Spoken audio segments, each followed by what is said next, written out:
बिस्मिल्लाहिर्रहमानिर्रहीम। अस्सलाम वालेकुम टू एवरीवन। आज की वीडियो में हम BSc mathematical method chapter 10 exercise 10.1 के लास्ट 5 क्वेश्चन सीखेंगे। जो लास्ट 5 क्वेश्चंस हैं वो इनिशियल वैल्यू प्रॉब्लम्स हैं, यानी इन क्वेश्चंस में आपको कुछ सर्टेन कंडीशंस गिवन होंगी जिनको यूज़ करते हुए हम कॉन्स्टेंट्स की वैल्यू कैलकुलेट करेंगे। तो आइए स्टार्ट करते हैं। ये एक second order homogeneous differential equation आपको गिवन है और साथ ही इसके कुछ कंडीशंस भी गिवन है। क्वेश्चन को सॉल्व करने का तरीका वही है, आप इसकी कैरेक्टरिस्टिक इक्वेशन लिखेंगे, उसको फैक्टराइज करेंगे और d की वैल्यू निकालेंगे। तो यहाँ पर d की दो वैल्यूज आई हैं, -9 and 1। These are real and distinct roots. तो इसका हम जनरल सोल्यूशन लिखेंगे जो कि हम सीख चुके हैं बहुत सारे क्वेश्चंस में, क्वेश्चन 1 से लेके क्वेश्चन 15 तक। ओके, जनरल सोल्यूशन फाइंड करने के बाद आपने जो गिवन कंडीशन है, यानी ये जो कंडीशन आपको गिवन थी y of 1 is equal to 1, ये हम यूज़ करने जा रहे हैं। It is given that y of 1 is equal to 1। इस स्टेटमेंट का क्या मतलब है कि y 1 होगा when x is equal to 1, यानी ये जो ब्रैकेट के अंदर वैल्यू है ये x को रिप्रेजेंट करती है और ये जो ब्रैकेट ये जो बाहर है इक्वल के इस साइड पर है ये y को रिप्रेजेंट करती है। तो इस स्टेटमेंट का क्या मतलब हुआ कि y 1 होगा व्हेन x इज 1। तो अपने जनरल सोल्यूशन में यानी इक्वेशन नंबर 1 में जहाँ y है वहाँ 1 पुट कर दें और जहाँ जहाँ x है उधर भी आप 1 पुट कर दें। तो आपके पास ये इक्वेशन एक बन जाएगी जिसको आप इक्वेशन नंबर 2 का नाम दे दें। इसके बाद जो सेकेंड कंडीशन है वो डेरिवेटिव के ऊपर है, वो y डैश के ऊपर है। तो इसका ये मतलब है कि हमें पहले इक्वेशन नंबर 1 को डिफ्रेंशिएट करना होगा ताकि हम उस पर कंडीशन पुट कर सकें। तो हम इक्वेशन नंबर 1 को डिफ्रेंशिएट करते हैं। तो डिफ्रेंशिएट करने से आपके पास ये इक्वेशन बन गई है, इक्वेशन नंबर 3 का नाम दे दिया है। अब हम ये सेकेंड कंडीशन यानी y dash of 1 is equal to 0, इसका क्या मतलब है कि y डैश 0 है व्हेन x इज 1, यानी जो ब्रैकेट के अंदर वैल्यू है वो x को रिप्रेजेंट कर रही है और जो ये वैल्यू है वो y डैश को रिप्रेजेंट कर रही है। सो y डैश 0 है व्हेन x इज 1।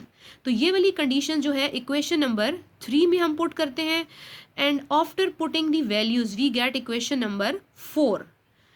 अब हम क्या करेंगे, इक्वेशन नंबर 4 को इक्वेशन नंबर 2 में से सब्ट्रैक्ट कर देंगे। ठीक है, इसकी सब्ट्रैक्शन करने से क्या होगा कि ये जो हमारे पास टर्म्स हैं ये आपस में कैंसिल हो जाएंगी, यानी कि C2 वाली टर्म्स जो हैं वो कैंसिल हो जाएंगी और आपके पास वो टर्म्स बच जाएंगी जिसमें C1 है।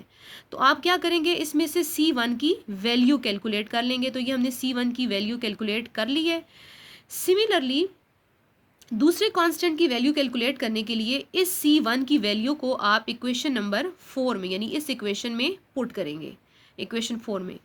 तो इक्वेशन 4 में पुट करने से एंड आफ्टर सिंप्लीफिकेशन आपके पास C2 की वैल्यू क्या आ गई है 9/10e। तो ये दोनों कांस्टेंट्स आपने कैलकुलेट कर ली हैं, लिहाजा आप क्या करेंगे, जनरल सोल्यूशन में C1 और C2 की जगह जो इनके आपने वैल्यूज़ निकाली हैं वो पुट कर देंगे। इसमें फर्दर आप और सिंप्लीफिकेशन करेंगे। सो ये हमारे पास फाइनल सोल्यूशन है which is the general solution of question number 16। I hope it is clear.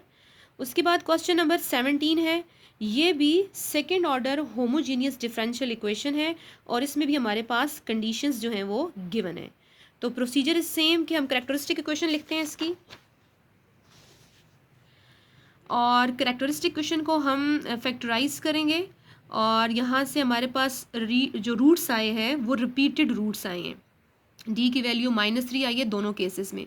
तो जनरल सोल्यूशन हम लिखेंगे और उसके बाद y of 0 is equal to 2, यानी कि जो फर्स्ट कंडीशन है वो इक्वेशन नंबर 1 में पुट कर देंगे।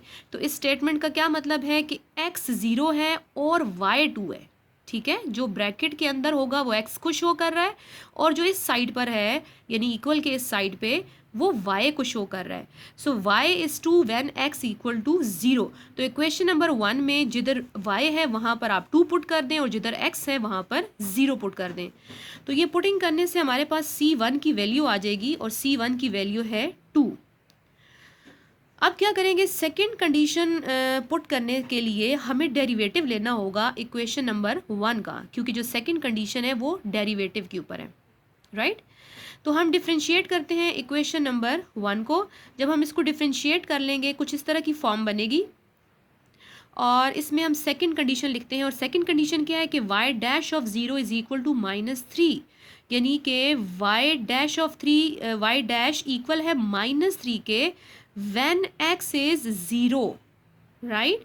तो इस सेकंड वाली इक्वेशन में आप x की जगह 0 पुट करेंगे और y डैश की जगह -3 पुट करेंगे एंड आफ्टर सिंप्लीफिकेशन आपके पास C2 की वैल्यू आ जाएगी 3। तो ये जो दोनों वैल्यूज़ हैं C1 की वैल्यू और C2 की वैल्यू, आप इसको इस इक्वेशन में पुट कर देंगे, यानी कि इक्वेशन नंबर 1 में C1 की जगह और C2 की जगह। सो ये आपकी फाइनल फॉर्म है। इसके बाद है जी क्वेश्चन नंबर 19। इसमें भी ये third order homogeneous differential equation है और इसमें हमारे पास आप देख सकते हैं कि 3 कंडीशंस गिवन है। जितने ऑर्डर की भी इक्वेशन होगी उतनी ही कंडीशंस आपको गिवन होंगी। तो यहाँ पर 3 कंडीशंस आर गिवन। इसकी भी हम कैरेक्टरिस्टिक इक्वेशन लिखते हैं और इसको फैक्टराइज करते हैं। फैक्टराइजेशन की है एंड आफ्टर फैक्टराइजेशन हमारे पास जो डी की वैल्यूज़ आई हैं वो 3 आई हैं, ठीक है। थर्ड ऑर्डर है लिहाजा 3 ही आंसर्स आएंगे। तो डी की हमारे पास आई वैल्यू, क्या वैल्यूज़ आई हैं 1, 2 एंड 3। तो इसका हम जनरल सोल्यूशन लिखते हैं क्योंकि तीनों जो रूट्स हैं वो रियल एंड डिस्टिंक्ट हैं। तो इस तरीके से हम इसका जनरल सोल्यूशन लिख लेते हैं। फिर हम इसकी फर्स्ट कंडीशन यूज़ करेंगे y of 0 is equal to 0। तो इसका क्या मतलब है कि y 0 है व्हेन x इज़ 0।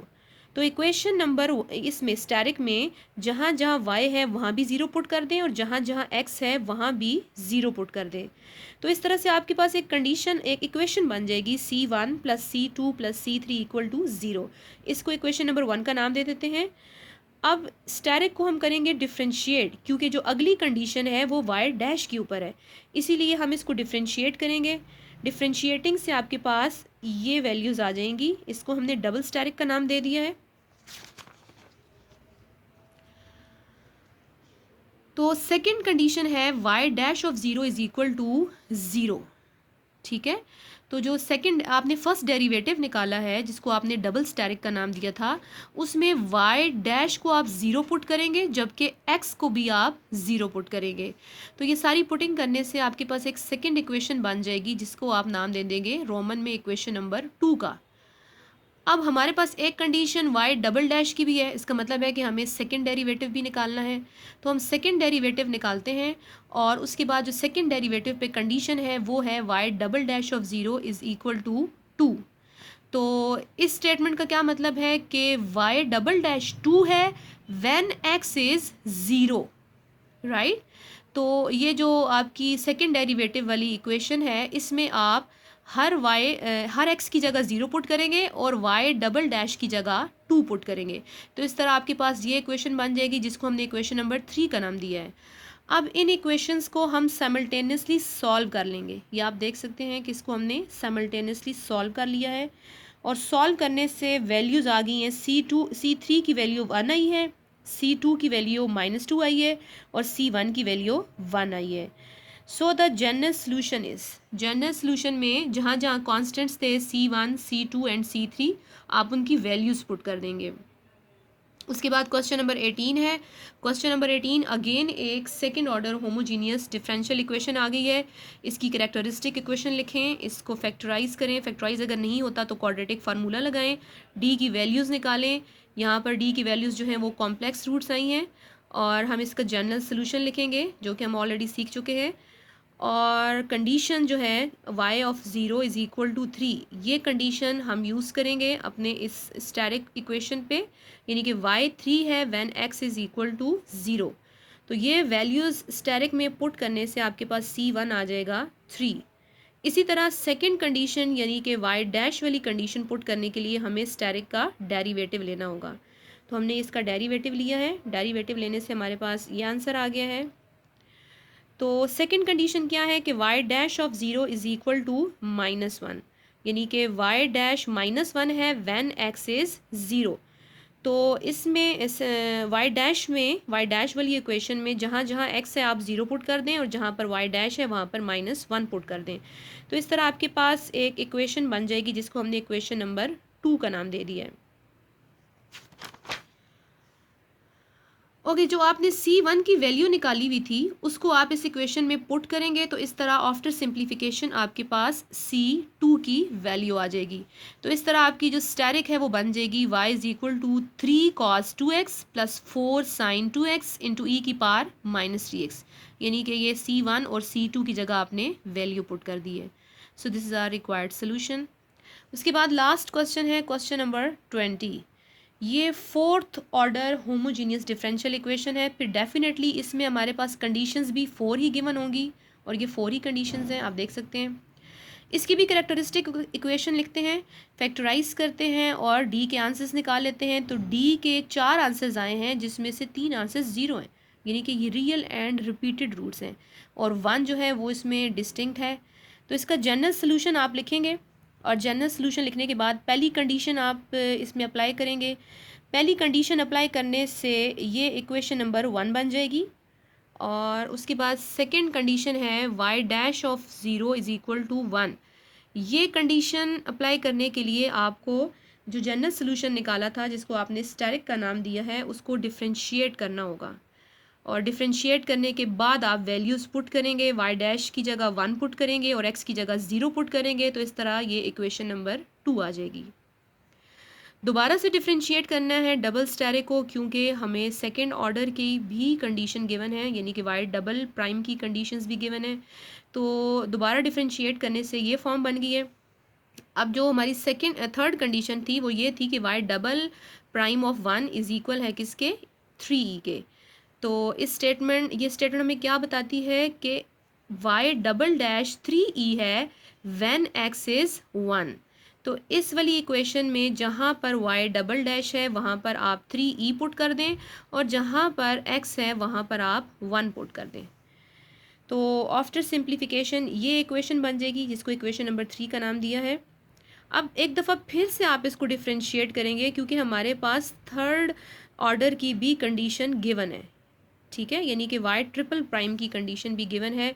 तो जब हमने इसका दोबारा से डेरिवेटिव लिया है तो ये आंसर आ गया है और जो कंडीशन है y triple prime of 1 is equal to e, यानी कि y ट्रिपल प्राइम e होगा व्हेन x इज़ 1। तो इस इक्वेशन में जहाँ x है वहाँ पर आप 1 पुट कर दें और जहाँ y ट्रिपल प्राइम है वहाँ पर आप e पुट कर दें। तो इस तरह से आपके पास C4 की वैल्यू आ जाएगी जो कि 1 है। इसको आप इक्वेशन नंबर 3 में पुट करेंगे, यानी इस इक्वेशन में पुट कर देंगे। तो इस इक्वेशन में पुट करने से C4 की वैल्यू आपके पास C3 आ जाएगा। इस तरह से ये C3 आपके पास E आ चुका है। नेक्स्ट कैलकुलेट करने के लिए put value of C4 in 1, C4 is equal to 1 in equation number 2। C4 की वैल्यू आप पुट करेंगे, यानी कि जिस तरह आप सिंप्लीफाई करते हैं सारी कांस्टेंट्स की वैल्यूज़ कैलकुलेट करेंगे, C2 की वैल्यू भी आ जाएगी, C1 की वैल्यू भी आ जाएगी। तो इस तरह आपकी जो स्टेरिक है वो बन जाएगी after putting the values. Final जो आंसर आएगा y is equal to e into x square plus e की पावर x, ठीक है। तो इस तरह हमारी जो एक्सरसाइज 10.1 है वो कंप्लीट हो गई है। आई होप कि आप लोगों को ये समझ आ गई होगी और अगर अभी भी इसके रिलेटेड कोई क्वेश्चन है तो आप कमेंट सेक्शन में आप पूछ सकते हैं।